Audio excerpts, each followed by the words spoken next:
parte de HIV, hemos llevado la primera parte donde hemos podido ver, ojalá todos los que estén hoy hayan podido estar el miércoles, yo sé que a algunos les cruza con otras materias que tienen a la misma hora, pero es bueno recordar los antecedentes epidemiológicos que teníamos, que hemos visto la relación hombre-mujer en los grupos etarios, hemos visto cómo en nuestro país se va movilizando, ¿no es cierto?, la concentración de pacientes, cómo mantenemos el eje central, y hemos quedado en un punto, ¿no?, donde hemos visto toda la replicación viral y toda la utilización del arsenal que tienen estos virus para generar la enfermedad, a partir de la cual se han hecho los antirretrovirales. Y lo que habíamos hablado que era, que no es una patología donde se hace monoterapia, o sea, no se hace tratamiento con una sola tabletita, ¿no? Es muy similar a la tuberculosis, es asociada.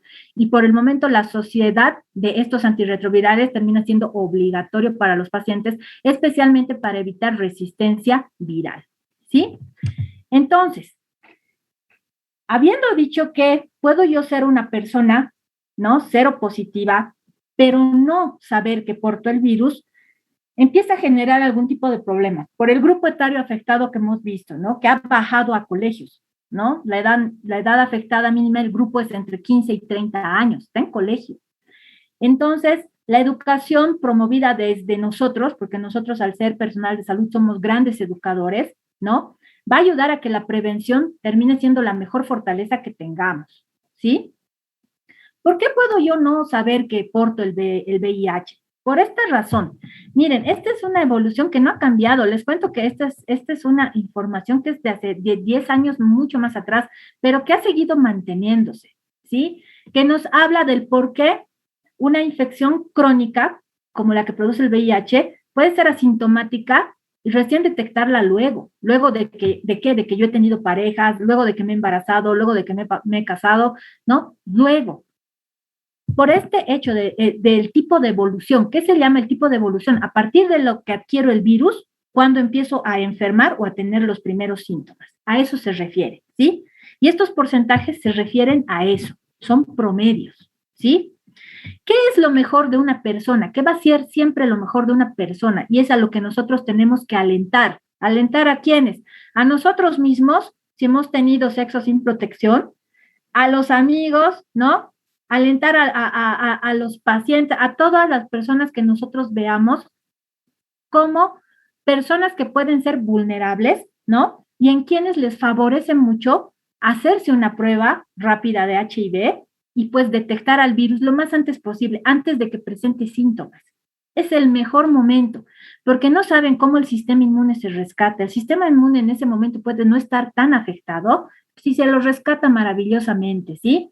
Las personas que están con una buena terapia antirretroviral, con una carga viral no detectable, todo, están en este momento en una vida casi plena. ¿Por qué les digo casi?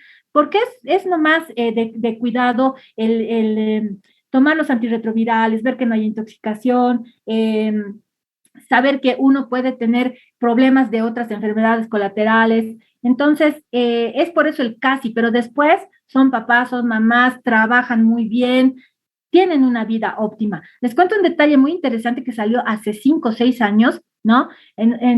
Fue en la revista Lancet, si no me equivoco, cómo se hizo el estudio en Inglaterra de los pacientes que tenían HIV, ¿no? El pronóstico de vida, o sea, es cuántos años es el promedio que van a vivir a partir de la enfermedad diagnosticada versus la población en general, la población que no tenía HIV. Han hecho los estudios y que les cuento que tenían un mejor pronóstico de vida, un mejor promedio de vida, las personas que portaban el HIV que el resto de personas que no. ¿Y esto debido a qué? Que han encontrado un factor muy, muy importante, que era el cuidado que tenía la persona consigo misma. Cuando una persona, ¿no?, ya sabe su seroconversión, ya se sabe positiva a HIV, pues ahí está mucho el trabajo que nosotros vamos a hacer, recomendando cómo debe ser su dieta, recomendando cómo debe mantener el ejercicio físico, todo eso. Y aunque no crean, los pacientes son bien disciplinados, la mayor parte de pacientes, y cambian su estilo de vida. Entonces, estas personas tenían mejor pronóstico de vida. ¿Por qué? Porque tenían, por ejemplo, dieta saludable, ¿no? Porque ellos saben que no pueden consumir chatarras, grasas en excesos y demás. Entonces, tenían un consumo, ¿no?, y una nutrición adecuada. ¿no? Vida saludable, hacían bastante ejercicio. Los que fumaban dejaban de fumar, ¿no? El alcohol choca con los antirretrovirales, dejaron de beber. Entonces tenían un cuidado tan prolijo con su salud que pues prácticamente el grupo que no portaba HIV era el grupo desorden, ¿no? Que seguían con todos los hábitos y pues tenían diabetes, tenían obesidad, tenían hipertensión y pues tenían las complicaciones propias de esas enfermedades crónicas y pues el tiempo de vida era menor. Entonces, eso fue muy interesante. No es entonces la enfermedad como se la planteaba en los 80, que una persona que le diagnosticaban HIV era sinónimo de que iba a tener una muy mala vida e iba a fallecer prontamente. No es así, no es así, ¿sí? Y nosotros como médicos debemos captar lo más tempranamente posible para hacer eso efectivo. El grupo, miren, 5%, estamos hablando del 100% de personas que viven con VIH, ¿no? Pueden ser progresadores rápidos. ¿Eso qué significa? Que a partir del momento en el que yo he adquirido el virus, en 3 o 4 años puedo presentar síntomas. Los lentos, ¿no? Que es un grupo bien complicado porque es lo que más arrastra, ¿no? Más bien es un porcentaje también bajo, miren, 12%. 20 años puede pasar para que yo me entere. He adquirido el virus a los 20 años y a los 40 años, pues me entero que lo tengo, ¿no? Empiezo a tener síntomas asociados. Y en 20 años yo puedo haber transmitido la enfermedad porque no lo sabía que tenía, ¿no? No sabía que tenía. Y el promedio de evolución normal, digamos, entre comillas, a nivel mundial, ¿no es cierto? Es entre un promedio entre 10 a 12 años. Es lo que se espera que una persona empiece a tener síntomas relacionados con el HIV. Ese es el grueso del mundo. Por eso nosotros tenemos que ver eso. Ahora, eso que veíamos de los progresadores rápidos y su sintomatología está muy nexado con esto que van a ver ustedes. Esta es una tablita que se aplica de maravilla. ¿Sí? Es una tabla también antigua, pero que prácticamente muchos nos negamos a abandonar porque tiene la respuesta a todo lo que nosotros estamos buscando y queremos. ¿Qué cosa es? Ver en qué categoría clínica está el paciente y la categoría inmunológica asociada a sus linfocitos. Esto que ustedes están viendo aquí, la cantidad de linfocitos, en algún momento marcó el inicio de tratamiento antirretroviral, ¿no? Bolivia, aunque no crean, gracias al Comité Farmacoterapéutico Nacional, fue pionero en muchos cambios que hizo Bolivia primero y luego se vio por los estudios que sí era muy efectivo y se hicieron cambios a nivel mundial, pero nosotros comenzamos haciendo esos cambios. Les cuento que antes, hace unos 15 años, estamos hablando siempre de Bolivia, iniciábamos, ¿no? Y esto era también por determinación del CDC, OMS y demás, ¿no? Que una persona tenía que tener menos de 200 linfocitos CD4 para iniciar la terapia antirretroviral. Mientras no tenga esta cantidad, ¿no? No se encontraba en un estadio SIDA y se esperaba a que inicie la terapia antirretroviral. Eso por la cantidad de tabletas que tenía que tomar, porque si podía tener reacciones adversas y muchos otros factores que se daban. Pero era complicado porque imagínense encontrar una persona con linfocitos CD4 de 1200 y esperar tristemente a que su sistema inmune vaya decayendo. Y cuando tenga 200, recién iniciar la terapia. Se volvía a recuperar de un modo lento, ¿no? De todos modos, tal vez debutaba estos 200 con una enfermedad oportunista. Se hacía complicado. Luego vino el cambio de que se inicie con 500. Y nosotros empezamos, ¿no? El inicio en cuanto se diagnostique. No interesa la cantidad de linfocitos CD4 que tenga. Y es lo que se hace ahora mundialmente. Se inicia la terapia en cuanto se diagnostica al paciente. Y esta cantidad de linfocitos CD4 nos ayuda a visualizar el riesgo que puede tener la persona en otras infecciones o enfermedades oportunistas y donde yo pueda hacer terapias profilácticas, ¿no? Profilaxis en el paciente. Entonces, profilaxis a que si está bajo 200, o sea, si está bajo 100, yo sé que puede tener TB, yo sé que puede tener toxoplasma, yo sé que puede tener inicio, lo que hay neumocistosis, por ejemplo, si es una persona que tiene 100 de linfocitos CD4 y yo sé que puede tener neumocistis girovesi pulmonarmente, entonces le voy a dar cotrimoxazol como tratamiento preventivo hasta que suba sus niveles de CD4. Entonces, para eso nos ayuda mucho. Y esta categorización clínica en A, B y C ayudaba mucho a ver qué cosas tenía el paciente, ¿sí? ¿Qué cosas tiene Y cuando yo encuentro qué cosas tiene, ya sé qué cosas cuidar y qué cosas prevenir para que no le pase. Y estaban todas arraigadas a las numeraciones, si se dan cuenta, 1, 2, 3, 1, 2, 3, 1, 2, 3, en sus estadios A, B y C. ¿Qué significaba el A? Que son asintomáticos, de los que podemos ir voluntariamente a hacernos una prueba, ¿sí? O que tenemos ganglios, ¿no? Las linfodenopatías. A veces ustedes van a ver, les duele la muela, les duele el oído, tienen faringitis, y tóquense la cadena ganglionar cervical y su maxilar, van a encontrar ahí bolitas, porque hay inflamación ganglionar. Se encuentra lo mismo, ¿no? Pero está en una etapa A1, que era lo que determinaba la categorización de 2 o 3, la cantidad de linfocitos, ¿sí? La cantidad de linfocitos. ¿Qué era una categoría B? Que ya tenía complicaciones clínicas leves o moderadas, ¿no? Una persona que ya está yendo a la consulta frecuentemente y hasta en algún momento se puede internar, ¿sí? A eso se refiere. Pero si la asociábamos a la cantidad de linfocitos por el riesgo y peligrosidad, pues de igual modo se las categorizaba en 1, 2 y 3. Y la categoría C son las personas que ya estaban en etapa o estadio SIDA, independientemente de su numeración. ¿Y qué era lo interesante? Que si se dan cuenta, todo lo que esté bajo 200, sea 3A, 3B o 3C, era considerado un estadio SIDA, y todo lo sé. Acá no. Acá era una persona que vivía con la inmunodeficiencia adquirida y tenía solución en el camino. Entonces, esta categorización nos ha ayudado y hasta ahora nos ayuda mucho a poner al paciente en un momento, ¿sí? Yo me alegro que el paciente ya tenga 600 linfocitos porque estaba en una categoría C2, digamos, ¿no? Al margen de venir en un estadio clínico con SIDA porque ya tenía enfermedades oportunistas, tenía pues un recuento de 240 linfocitos CD4. Aquí ha ingresado. Pero ahora puedo decir por el análisis que el paciente ha salido de esto. Entonces nos ayudaba para darnos ese perfil, esa observación, ¿sí?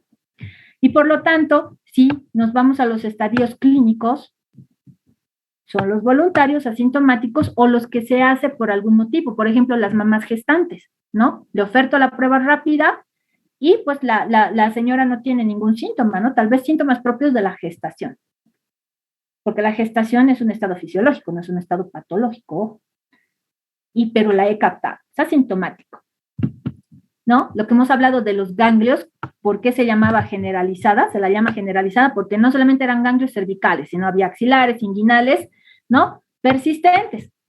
Porque cuando ustedes pasen su cuadro gripal, van a darse cuenta que los ganglios van a desaparecer en unos 3 días, van a desinflamarse también, pero en este caso no. Venía, ¿no? Que toco aquí unas bolitas y demás, está ya, ¿cuánto? Unos 5 meses, 6 meses, ¿será? Linfadenopatía, en todas partes y persistente, ¿sí? O el síndrome retroviral agudo, cuando tenía un cuadro gripal. Muchas VIHs debutan como un cuadro gripal. Se pasa en el tiempo como la gripe 3, 5 días, ¿no? Ha hecho un síndrome retroviral agudo y luego se vuelve la persona sintomática. Pero su debut y su aviso, era este cuadro pseudogripal, que la mayoría de las veces no se hace caso. Cuando uno va, ustedes generalmente por gripe no van al doctor, ¿no? La gripe casi todo el mundo la trata domiciliariamente, va a las farmacias, se compran el Vitagripin, el Flavicol, todos los antigripales en tabletas, en sobres, todo lo que puedan, y pues terminan tratándose en su casa. Peor, pues, pensaré que podía yo haber adquirido un VIH. Entonces, ahí es mucho la responsabilidad de uno, ¿no? Si yo sé que he tenido un contacto de riesgo, pues esta es una posibilidad. Y lo mejor para mí y para mi salud será irme a hacer una prueba rápida, que es confidencial, ¿sí? No se publica, no tienen su nombre por aquí, por allá, es confidencial. Entonces, nadie podría ir a preguntar qué ha sido de su resultado, por ejemplo. Es confidencial, es personal. El estadio clínico 2, que habíamos dicho que es esa persona que está yendo más frecuente a consulta médica, que antes no lo hacía, ¿no es cierto? Puede muchas veces involucrarse con esto, simplemente pierde peso. No está haciendo dieta, no está haciendo más ejercicios, está comiendo bien y demás, pero pierde peso. Por eso dice pérdida involuntaria. ¿Tiene que tener para hacer un estadio clínico 2 todo esto? No, puede tener uno de estos y nada más. Su único síntoma puede ser la pérdida de peso crónica. y entrará en el protocolo de estudio de pérdida de peso crónico, ¿no? Que hay un montón de cosas que pueden ser, y dentro de esas, ¿no? El síndrome consuntivo, que es parte del HIV. Puede también tener síntomas menores, que antes no tenía, ¿no? Aumento de alergias, digamos, ¿no? Hay polvo, antes no tenía alergia, ahora sí lo tiene, ¿no? O problemas cutáneos como la dermatitis seborreica, por ejemplo, o empieza a haber hongos en las uñas, de las manos, de los pies, o lo que llaman, ¿no? Me salen aftas, sí, pero ahora me salen más y cada vez más veces, ¿no? Y se me está partiendo el labio en la región donde abro y cierro la pelvis angular en el ángulo, ¿no? En el ángulo que une el labio superior con el labio inferior. Todos los que han tenido varicela de ustedes no van a volver a tener varicela en su vida, pero sí van a volver a tener herpes zóster si se activa el virus. Acuérdense que el virus de la varicela se queda dormido, ¿no es cierto? Se queda dormido. Todos los que hemos tenido varicela, tenemos el virus de la varicela bien dormido. En algún momento que baje nuestro sistema inmune por cualquier X o Z motivo, se va a activar este virus de la varicela. En los que han tenido varicela, se va a dar un segundo cuadro, pero llamado herpes zóster o varicela zóster, ¿sí? Las personas que nunca han tenido varicela, pues adquirirán la varicela como adquiere todo el mundo que no ha tenido varicela, ¿no? Pero en este caso, el herpes zóster, por eso les hablo de esta diferencia, se presenta, porque muchas veces uno tiene varicela de niño generalmente, y luego estas personas vienen que les ha dado en estos últimos años 3 cuadros de varicela zóster. Eso no es lógico, ¿no? No es lógico esa parte del herpes zóster, ¿no? Tiene que tener un sistema inmune alterado. Y el VIH es una de las causas de estudio de este grado, de este tipo de inmunidad baja, ¿sí? O son personas que todo el tiempo ya están con sinusitis, con rinitis, con faringitis y demás, ¿no? Por eso se habla de infecciones recurrentes. Todo el tiempo parece que está con gripe, ¿sí? El estadio clínico 3 es donde ya avanzamos más, porque esta persona, además de venir mucho más frecuentemente a la consulta, se está internando frecuentemente y hasta tiene bajas médicas, ¿sí? Puede presentarse igual con la pérdida de peso y aquí su diarrea. Pero la diarrea ya ha tomado un cariz muy importante, que es crónica.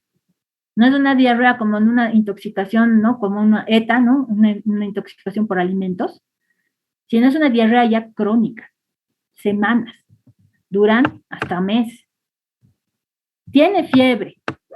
Hoy tiene fiebre, 2 días no, 3 días sí, intermitente. O todo el tiempo tiene fiebre. Y es por un tiempo también prolongado. Hongos, ¿dónde? En la boca, candidiasis oral, que, ojo, como vamos a ver en las imágenes, no es solamente blanquecina, hay candidiasis que se ven rojizas, ¿no? Por eso dicen eritematosa o pseudomembranosa. Y cuando esta candidiasis oral, ¿no? Que siempre da en paladar, ¿no? En dorso, ojo, dorso de la lengua, vemos que hay la misma calidad de imagen, que también vamos a ver, no se preocupen. En las partes laterales de la lengua, yo hablo de la leucoplaquia oral vellosa, ya no es cándida. Pueden vivir los dos, pero lógico, y es bien frecuente que estén los dos juntos, ¿sí? Cuando yo tengo una persona, y eso manda nuestra norma nacional, ¿sí? Cuando yo tengo una persona con tuberculosis, debo buscar activamente HIV. Y viceversa. Cuando tengo una persona con HIV, debo buscar activamente si tiene tuberculosis, ¿sí? Generalmente, cuando el CD4 es bajo, las tuberculosis son más extrapulmonares, ¿sí? Debutan con tuberculosis meningia, tuberculosis hepática, intestinal, peritoneo, todo. Cuando los CD4 son altos, pues debutan como debutaríamos cualquiera de nosotros, porque, ojo, que nosotros al ser personal de salud tenemos más de 300 veces la posibilidad de tener tuberculosis que un ciudadano común, ¿no? O sea, van a debutar como nosotros una TB. Pero debemos buscar activamente, ¿para qué? Para iniciar quimioprofilaxis, ¿no? Con isoniazid. Cuando yo he descartado que mi paciente con HIV tiene tuberculosis en cualquiera de sus formas, le inicio profilaxis, ¿sí? Va a tener además infecciones bacterianas severas, ¿no? En intestino, ¿no? Procesos diarreicos bien complejos en infecciones en vías urinarias, va a tener procesos neumónicos bacterianos, ¿no? Las mujercitas, candidiasis vulvovaginal crónica, ¿no? De esas que se les da óvulos, pero vuelven a aparecer, vuelven a aparecer. Entonces, uno de los datos estadiales que nos ayuda es la cronicidad, ¿no? Es que se sigue repitiendo y más tiempo nos lleva a pensar que algo está pasando. Si se dan cuenta, y ustedes van a ir aprendiendo a modo que pasen los años de su vida, ¿no? Y cuando estén en quinto año, ustedes van a decir que toda esta lista, ¿no? Era muy similar en otras enfermedades. Así es. Por eso acuérdense que el VIH es una inmunodeficiencia adquirida, es inmunodeficiencia secundaria, ¿sí? Y es una de las causas de inmunodeficiencia. Hay un montón, además, cuando lleven inmuno van a ver las inmunodeficiencias que hay. Y este es el que nos habla del estadio SIDA. Es una persona que llega debutando lastimosamente muchas veces con un CD4 súper bajito, ¿no? Hemos tenido pacientes que tienen hasta 15, 20 CD4, teniendo que tener más de 1500, ¿no? Entonces, ya es problemático porque todas estas que están viendo acá, pues todas estas dan un grado de gravedad pues muy impresionante, ¿no? En el paciente y sacarlos de un cuadro crónico con patologías bien severas es complejo, es complicado, es para paciencia mutua, ¿sí? Tenemos este síndrome de desgaste, que se acuerdan de la pérdida de peso y pérdida de peso. Aquí llegan a un estado caquéctico, inclusive los pacientes, ¿no? Son piel y hueso, ¿no? Antes llamado neumocistis carini, que es lo que veíamos, ¿se acuerdan la anterior clase? Que era lo que en las radiografías veíamos que les llegaban en los 80, ¿no?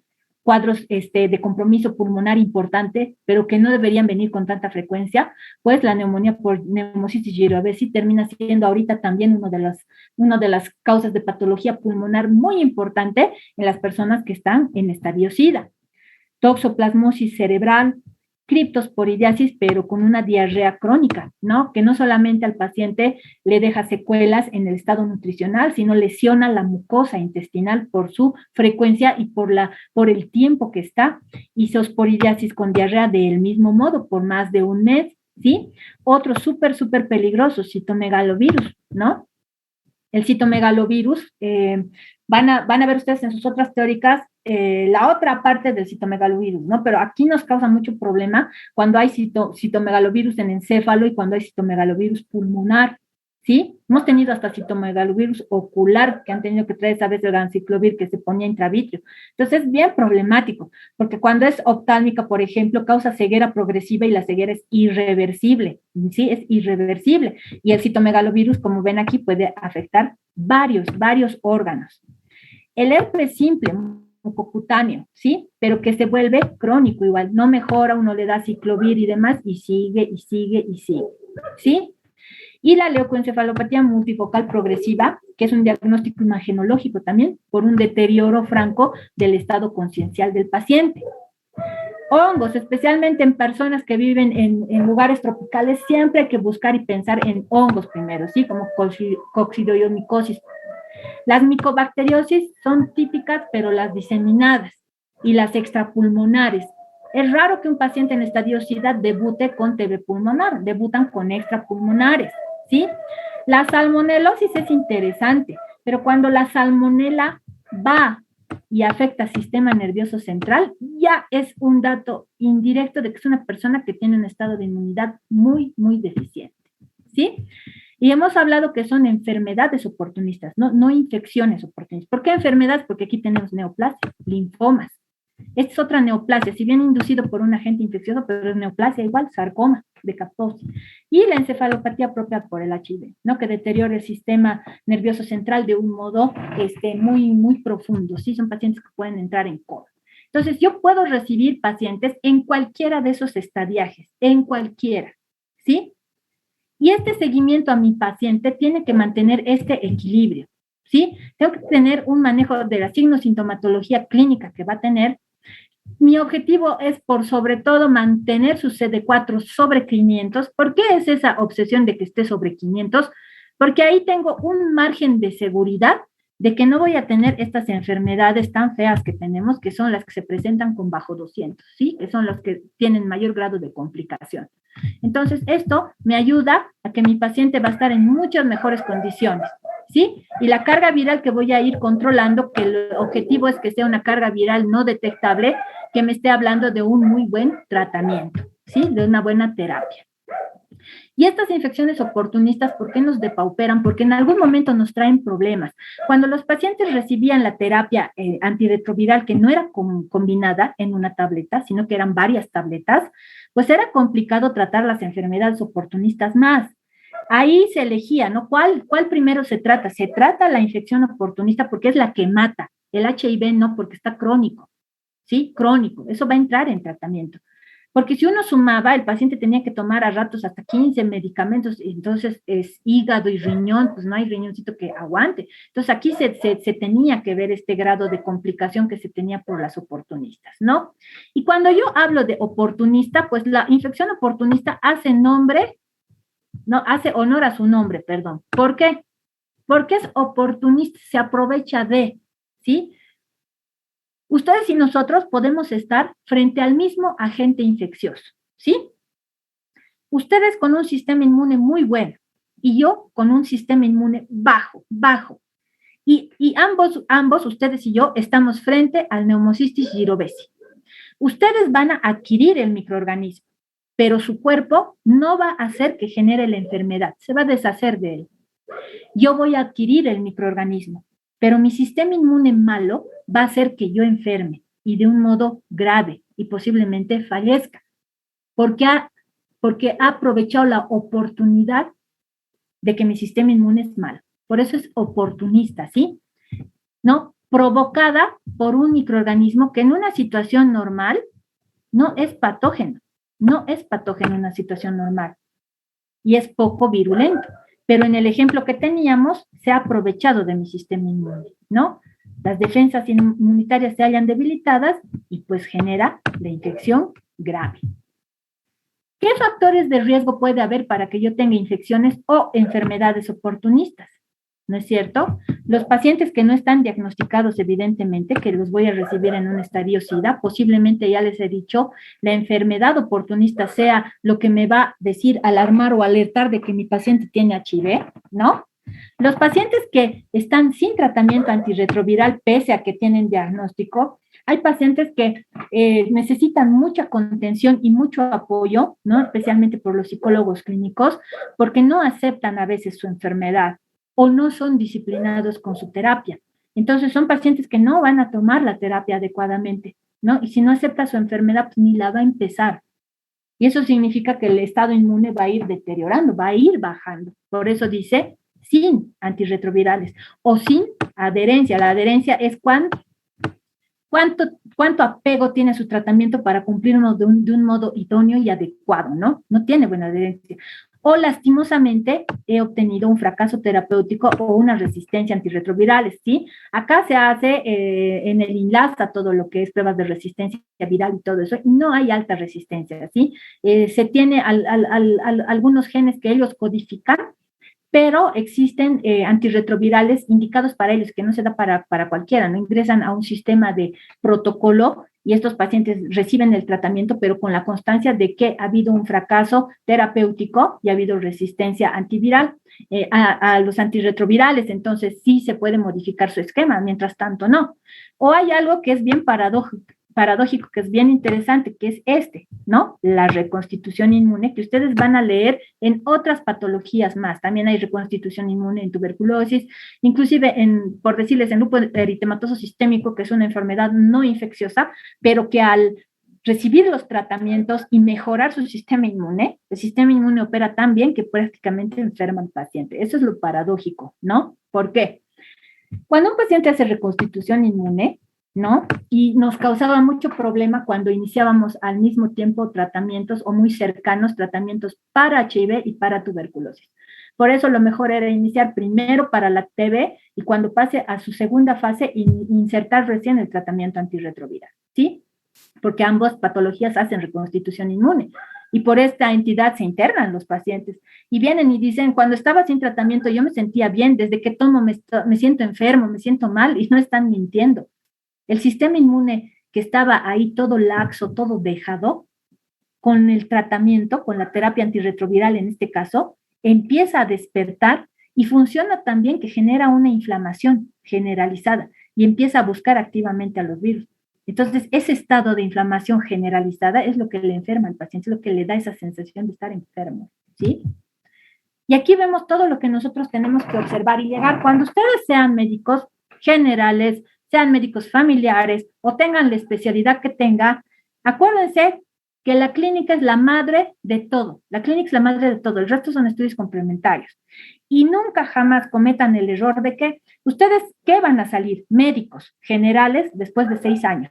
Eso significa que han ido viendo todos los sistemas durante todos estos años y que han hecho rotaciones por todas las especialidades.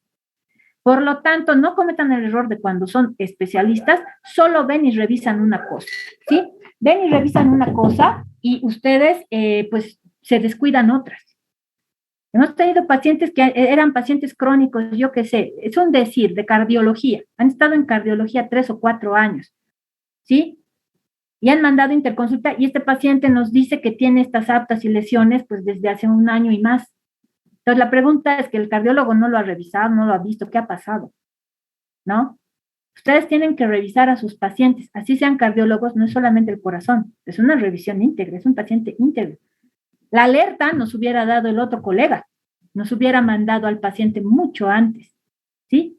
Pero no le revisaron. Entonces, ustedes, así sean súper especialistas, pues tengan siempre la gentileza de revisar bien a su paciente, de pelo a pies, ¿sí? De punta a punta se los revisa. Y aquí ustedes van a ver y tienen que aprender a diferenciar las aptas de los herpes orales, de las candidiasis que hay. Miren, estas son lesiones de aftas.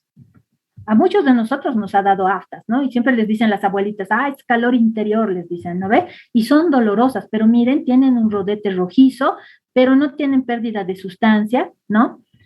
Y pues se van a perder igual y no tienen un origen infeccioso, a diferencia de las úlceras herpéticas. Miren, esta es una úlcera herpética, ¿no? Que tiene su fondo eritematoso de igual modo hacia alrededor, pero aquí ustedes ya están encontrando una fosita, porque es el virus herpes lo que se comporta de ese modo. Es como la varicela, todos los que se les ha dado varicela y no han hecho caso de chiquitos, no te rasques la costra y se han sacado la costra, ahora tienen un hueco de recuerdo. Es lo mismo aquí, ¿no es cierto? Se va descostrando y queda esta lesión y es dolorosa, pero es diferente, el tratamiento va a ser diferente. En este caso, donde teníamos el afta, ¿no? Son colutorios, es otro tipo de medidas, son analgésicos. Ahora ha aparecido tanta cosa en la industria farmacológica que hasta tienen enjuagues donde tienen un poco de anestésico para que no les siga doliendo las aftas y demás, ha avanzado mucho la farmacología, ¿no? Aquí ya voy a utilizar lo que es el aciclovir, tengo que disminuir la supervivencia del virus y tengo que hacer que esto se cierre y que no invada absolutamente toda la boca, porque esto se siembra facilito. Y esto es lo que le decíamos, miren, la lengua, que en algún momento ustedes en semiología van a ver esto, lengua saburra, y si no es saburra y es hongos, ¿qué te parece si miras un poquito mejor? Entonces, esta es una lengua micótica, esta es una candidiasis oral, y la candidiasis oral, si se dan cuenta, es prácticamente el dorso que estamos buscando aquí, el dorso de la lengua, y seguramente hay en paladar, ¿no? Como en este caso, miren, casi el dorso de la lengua no está muy afectado, pero ustedes están viendo aquí cómo está los honguitos, ¿no? Toda la candidiasis oral. Si ustedes con un bajalenguas, con una batelenguas, retiran esto, va a dejar un lecho rojizo, como esto.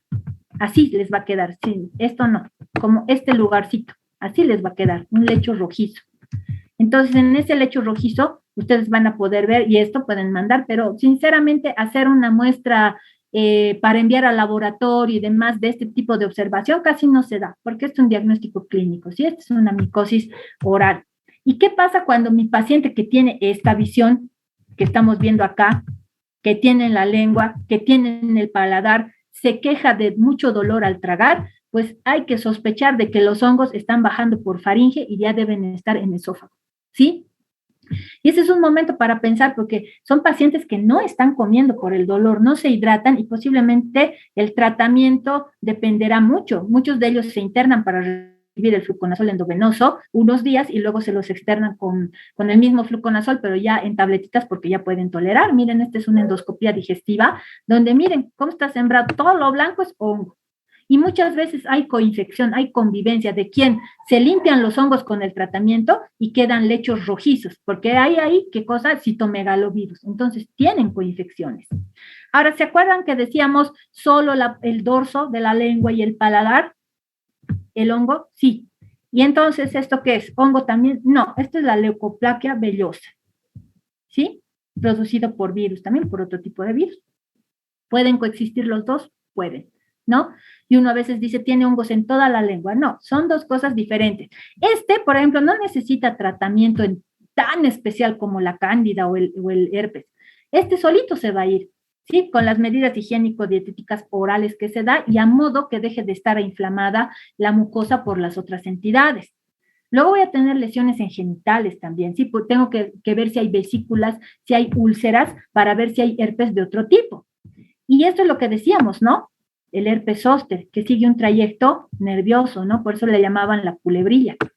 No está en todo como una varicela. Y este herpes zóster muchas veces vienen los pacientes y se hacen infectar porque están rasca, que se rasca, hacen infectar y hay celulitis más y hay una infección mixta entre el virus del herpes zóster y las bacterias de la piel, no streptostafilo, que han entrado ahí a hacer celulitis. Entonces, la observación del herpes zóster es así.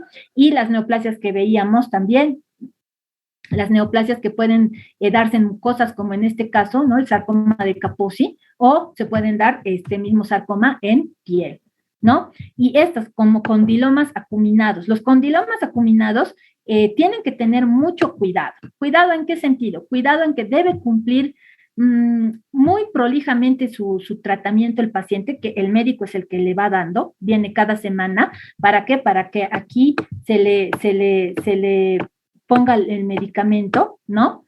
Y vaya matando los virus, ¿sí? Miren, aquí hay otros. El medicamento no debe chocar otras áreas de mucosa porque realmente es tóxico, le generaría mucha lesión. Entonces, por eso es que no se da el medicamento para su casa, ¿sí? El médico lo tiene que poner, pero hay que tener conciencia de que venga. Y esto genera problemas, ¿en qué sentido? Porque muchas veces los condilomas, en este caso, como ven, son anales. Y hemos tenido grandes condilomas que han generado la oclusión del ano, ¿no? Y han tenido una complicación secundaria intestinal. ¿Por qué? Porque el paciente es como si hubiera estado estreñido, mega estreñido, súper estreñido, porque no podía defecar, porque el condiloma llegó casi a cerrar la apertura anal. Entonces es complicado, ahí se hace resección con el coloproctólogo, y bueno, es un trabajo conjunto entre profesionales y especialistas. ¿Qué es lo lindo de eso? De que entre ustedes, les doy mi cabeza, entre ustedes se van a volver a encontrar en unos 10 a 15 años, cada uno en sus especialidades o trabajando en área, pero se van a volver a encontrar y van a tener que trabajar armónicamente. Y eso es lo bonito de ayudarse y de hacer amigos en la universidad, ¿sí? O tenemos los procesos donde el paciente ingresa a emergencias por un deterioro del estado conciencial, ¿no? O un cuadro convulsivo, y pues uno se encuentra luego con esto, ¿no? Estas lesiones, por ejemplo, está muy compatible con toxoplasma, miren, toxoplasmosis cerebral. Puede haber convivencia, sí, ¿no? Aquí tenemos un caso de tuberculoma y aquí tenemos una toxoplasmosis cerebral. ¿Pueden convivir los dos? Pueden convivir los dos. ¿Y podemos tener otro evento en el sistema nervioso central? Sí, llamada ¿no? Criptomeningia, criptococosis meningia. Es algo para lo que esta semana están todavía en obtención de muestras. Recuerden que el líquido cefalorraquídeo que se obtiene la muestra, así todo muy lindo para leer, pero tengo que saber para qué yo necesito. Acuérdense que el líquido cefalorraquídeo no es una muestra que se puede tomar 20 ml, 30 ml y yo pedir todo lo que yo quiera, ¿no es cierto? Esas muestras valiosas de pequeña cantidad, realmente tengo que ser bien consciente para lo que quiero. Líquido cefalorraquídeo siempre, siempre, y cualquier líquido que yo obtenga del cuerpo tiene que ir a citoquímico, ¿sí? Ya sea peritoneal, ya sea pleural, ya sea articular, tiene que ir a citoquímico. Meningio, igual.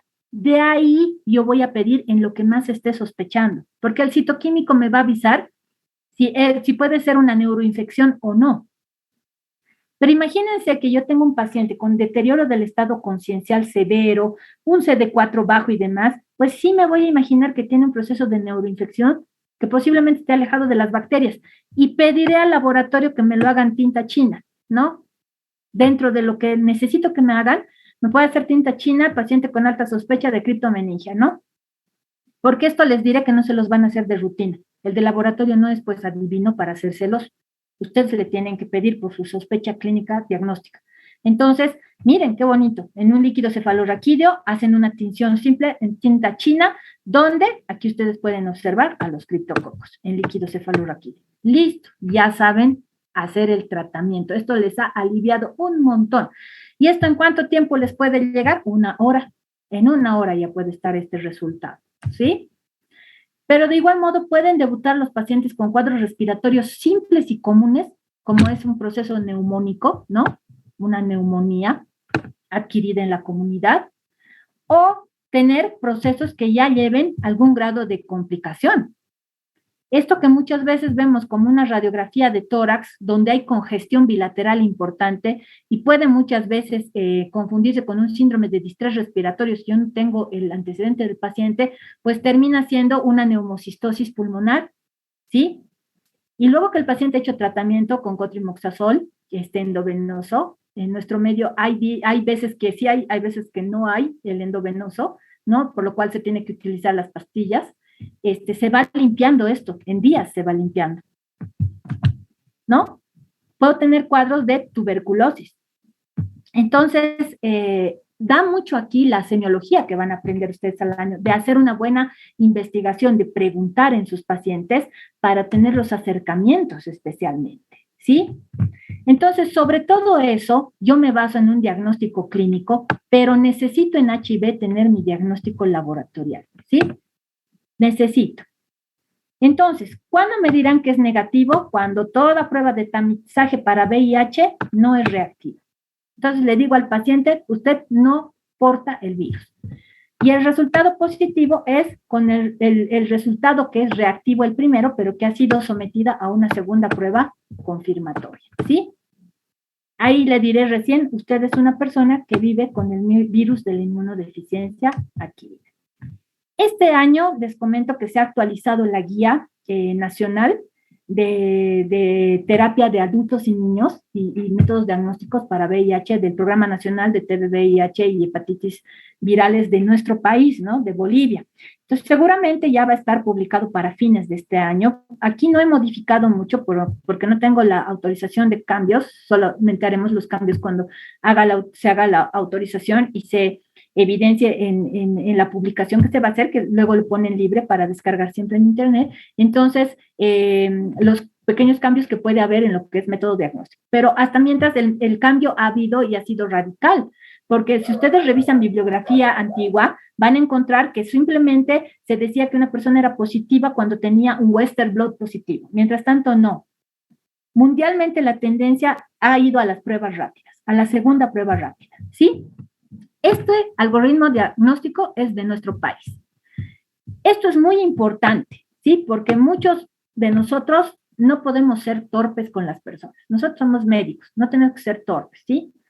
No se dan noticias de un modo desprolijo, de mala gana, con términos torpes, peyorativos, porque lo que ustedes quieren es calmar a su paciente, tranquilizar y que tenga confianza en ustedes, ¿verdad? Porque nosotros terminamos siendo como si fuéramos sacerdotes, nos van a contar todos sus secretos que nadie sabe, nosotros nomás sabemos, ¿sí? Y ya les digo, nosotros vamos a salir doctores en medicina, no somos jueces, no somos doctores en derecho, no somos quienes para juzgar, nosotros no juzgamos, ¿sí?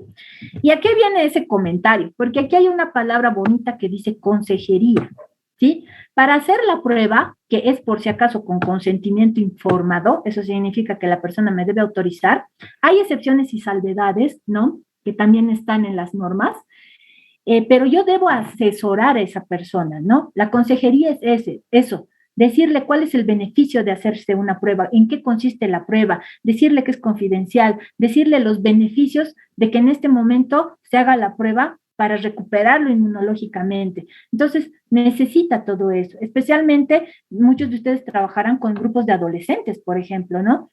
Y ahí ustedes verán los factores de riesgo que hay. Entonces, teniendo el factor de riesgo, yo le explico que es conveniente y luego se hará la modificación posible del estilo de vida muchas veces, ¿sí?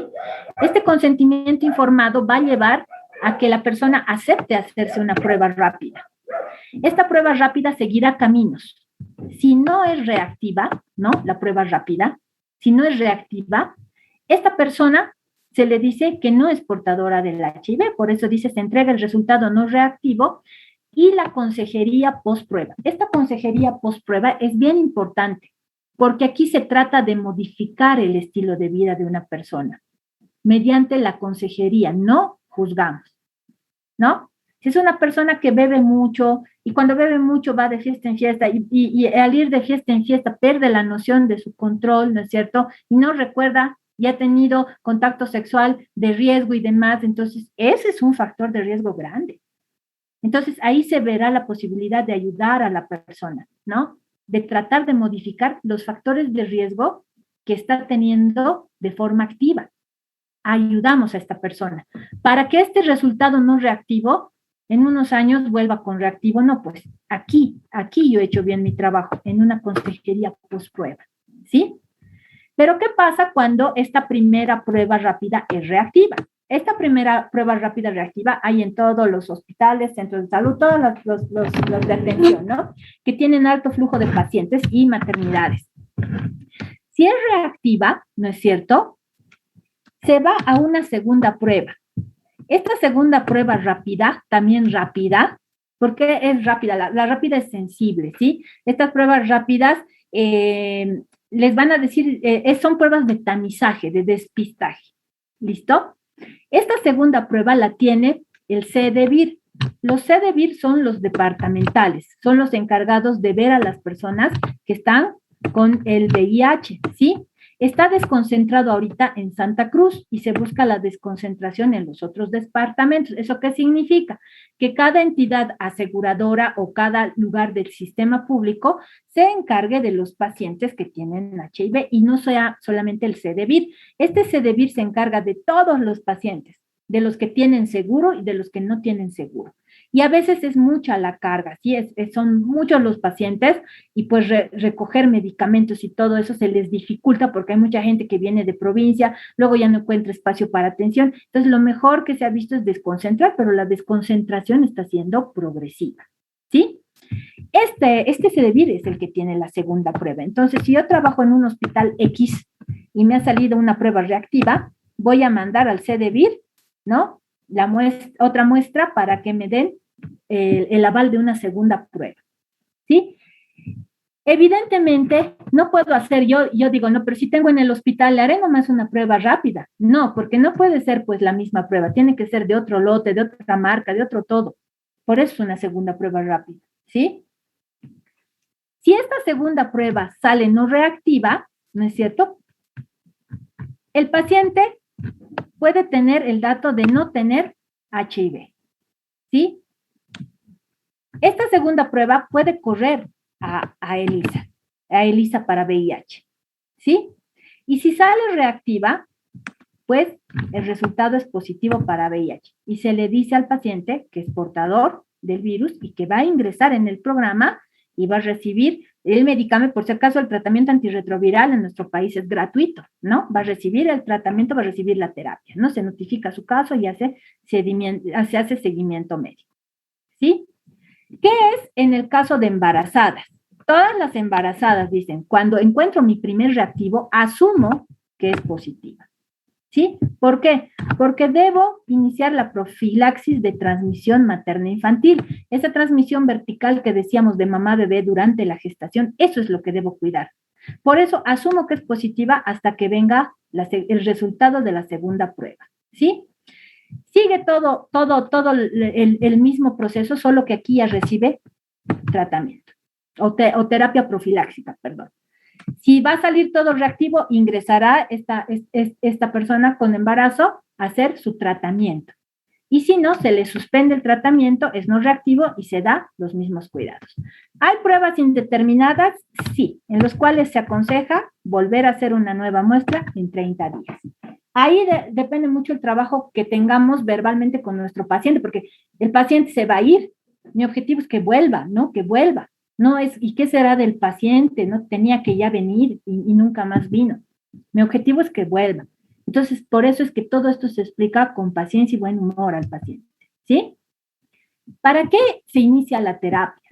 ¿No? ¿Por qué? Porque esta terapia, miren, más de 20 años, han visto cómo ha sido la progresión de la terapia antirretroviral a través del tiempo, ¿no es cierto? Y han visto cómo es el comportamiento de los estadios de la enfermedad, lo cual ha llegado a determinar que evidentemente siempre debe ser asociado, ¿sí? Nunca monoterapia, nunca uno solito. Son varios, son 3 fármacos que debe tomar el paciente, ¿sí?